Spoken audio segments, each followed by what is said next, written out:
খুব কাছে একটি সুন্দর প্লেসের সন্ধান পাই। সো আমি আর আমার হাজব্যান্ড মিলে চলে যাই সেই প্লেসটাতে। কি খাওয়া দাওয়া করব, কেমন এনজয় করলাম সেগুলো লিঙ্ক থাকছে আজকের এপিসোড। সো দেরি না করে চলো আজকের ভিডিও শুরু করা যাক। Hello everyone, welcome to Anna simple life. কেমন আছেন আপনারা সবাই? আশা করি ভালো আছেন, সুস্থ আছেন। সকাল সকাল আপনাদের খিচুড়ির খোঁজে কই নিয়ে যাব সেই প্লেসটাতে নিয়ে যাচ্ছি আজকে। আমি রেডি, আর ওই যে আমার হাজব্যান্ড বাইক রেডি করতেছে। সো লেটস গো, সেই প্লেসটাতে নিয়ে যাব। ফেব্রুয়ারি মাসের প্রথম সপ্তাহ, হালকা হালকা একটা ঠান্ডা ছিল, খুবই সুন্দর একটা আবহাওয়া। সো ডিসাইড করলাম আমি আর আমার হাজব্যান্ড মিলে নতুন একটি গন্তব্যে যাব। আমার হাজব্যান্ড অনেকদিন ধরেই বলতেছিল যে অনয় সকাল সকাল ঠান্ডা ঠান্ডার মধ্যে আমরা গরম গরম খিচুড়ি খাবো, সো চলো যাই। আমি বললাম প্লেসটা কোথায়? বললো কেরানীগঞ্জে। কেরানীগঞ্জে একটা প্লেস আছে যেখানে খিচুড়ির জন্য খুবই ফেমাস, সবাই দূর থেকে যায় সেই প্লেসটাতে শুধুমাত্র পরিবেশটার জন্য। চারপাশের সেই পরিবেশটা খুবই সুন্দর, আর তোমার সরিষার ক্ষেতও পাবা। আমার সরিষার ক্ষেত খুবই পছন্দ, আর অনেক বছর হয়ে গেছে সরিষার ক্ষেতে যাওয়া হয় না। সো দুজন মিলে রওনা দিয়ে দিলাম সেই দিনটাতে। এত কুয়াশা চারপাশে, ঠান্ডায় জমে যাওয়ার মতো অবস্থা। তারপরও কাপাকাপি করতে করতেই ঠকঠক করতে করতে চলে যাই আমরা সেই প্লেসটাতে। তো আজকে আমরা যেই জায়গায় যাচ্ছি সেটা হচ্ছে কেরানীগঞ্জ, এবং নাম হচ্ছে ইনসার আলীর খুদের ভাকা। সো ওই হোটেলটাতে আমরা আজকে খাওয়া দাওয়া করবো। অ্যান্ড ওই জায়গাটাতে যাওয়ার পর আমার তো মন সেই খুশিতে ভরে উঠল, বিকজ চারপাশে সবুজ এবং হলুদের সমারোহ, সেই কম্বিনেশন। আর কুয়াশা কুয়াশা, কিচ্ছু দূর দূরান্তে দেখা যাচ্ছিল না, বাট ভালোই লাগতেছিল। সো ফাইনালি গাইজ, আমরা চলে আসছি। এটাই সেই প্লেস। আমার পিছনে যে হোটেলটা দেখতে পারতেছেন, এটাই হচ্ছে সেই আনসার আলী। এখানে আমরা খিচুড়ি খাবো, অ্যান্ড চারপাশের ভিউ সেই। বাট আসার আগে আমি ঠান্ডায় জমে গেছি, এত ঠান্ডা ছিল বলার বাহিরে। পিছনে দেখেন কি সুন্দর সরিষার ক্ষেত। আমরা একটু পরে যাব সেই ক্ষেতে, বাট আগে খাওয়া দাওয়া করবো দেন। এই যে এই হোটেলটার ঠিক পাশেই একটা স্কুল। স্কুলে বাচ্চারা গল্প করতেছে, ক্লাস করতেছে। আর এখানে একটা ছোট্ট খামার আছে, চলেন দেখাই।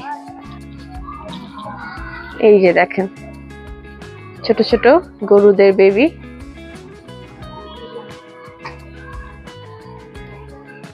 তো আমরা ভিতরে বসছি। এই যে আমাদের বাইরের প্লেস, কুয়াশায় কিচ্ছু দেখা যাচ্ছে না। এই যে আমার হাজবেন্ড। সকাল এখনো ওইভাবে মানুষ আসেনি, বাট এই জায়গাটায় সবাই খিচুড়ি খেতে আসে। লেটস সি কত মানুষ আসে।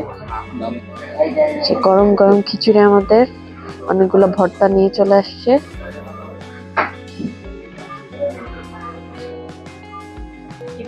আলু ভর্তা দিয়ে শুরু করি না?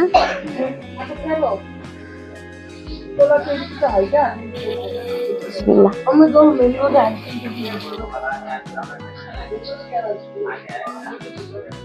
এটা খুদের ভাত দিয়ে না? না, মজা হয়েছে। আলু ভর্তা তোমার পছন্দ।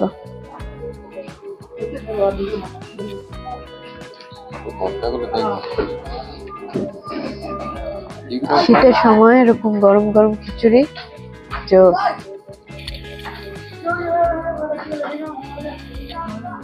আমাদের খাওয়া দাওয়া শেষ, এবার আমরা সামনের দিকে যাচ্ছি। আপনাদেরকে বলেছিলাম আমি যে সরিষার ক্ষেত ঘুরে দেখাবো, তো সেদিকে যাচ্ছি। কুয়াশা আগে থেকে কমছে না একটু? সকালে যে ঠান্ডা ছিল খবর হয়ে যাইতেছিল আমার।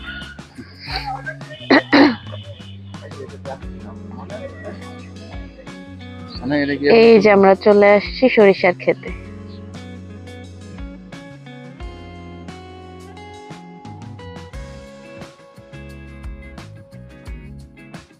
সরিষার ক্ষেতে ঘোরাঘুরি করতে করতে ভাবলাম ছবি তুলি এবং কিছু শর্টস বানাই। সো শর্টস আপনারা শর্টে পেয়ে যাবেন, অ্যান্ড টিকটকেও পেয়ে যাবেন কিছু ভিডিও।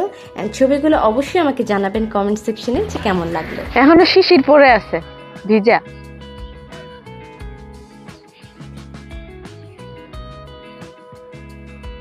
ঢাকার কাছে এই সরিষার ক্ষেত আমি অনেকদিন পর দেখলাম। আগে ছোটবেলায় নানু বাড়িতে যখন যাইতাম তখন দেখতাম, অনেকদিন পর দেখা। যাক, রোদ উঠে গেছে, ওই যে সূর্য।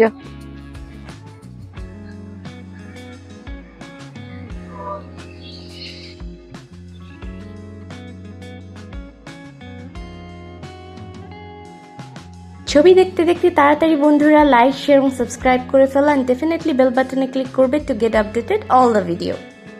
তো এই ছিল আমাদের পুরো ব্লগটা, ছোট একটা ব্লগ আর সুন্দর একটা জায়গা। ঘোরাঘুরি করলাম একটু আমি আর আমার হাজবেন্ড, আর অনেকগুলা শর্টস করছি, ছবি তুলছি, সেগুলো ভিডিওতেই পেয়ে যাবেন আপনারা। তোমার কেমন লাগছে বলো?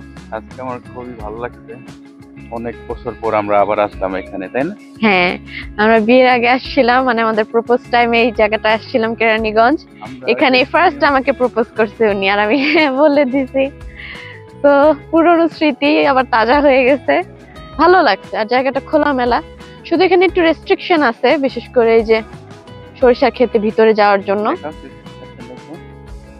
এই যে পিছনে অনেক বড়, ঢাকার কাছাকাছি এরকম বড় প্লেস মানে দেখা যায় না। বাট এখন ভালো লাগতেছে, ওয়েদারটা খুবই সুন্দর, হালকা হালকা মিষ্টি একটা রোদ। বিকজ সকালে আমার খবর হয়ে যেতেছিল ঠান্ডায়, কিন্তু এখন ভালো লাগতেছে। আমারও খবর হয়ে গেছে। হ্যাঁ, আমার হাজবেন্ড তো বাইক চালাইছে, ওর আসলে খবর হয়ে গেছে। খিচুড়িটা মজা ছিল, আমি ভর্তাগুলো টেস্ট করি নাই, বিকজ বাইরের ভর্তা আমি ট্রাই করি না, কিন্তু ডিম ভাজি আর ওই যে খিচুড়িটা খুব মজা ছিল। আর খুদের ভাত দিয়েছিল, দেখে ভালো লাগছে। এই তো আজকের ব্লগ, এখন বাসায় চলে যাব। তো দেখা হবে আপনাদের সাথে নেক্সট এপিসোডে। Bye bye. Bye bye.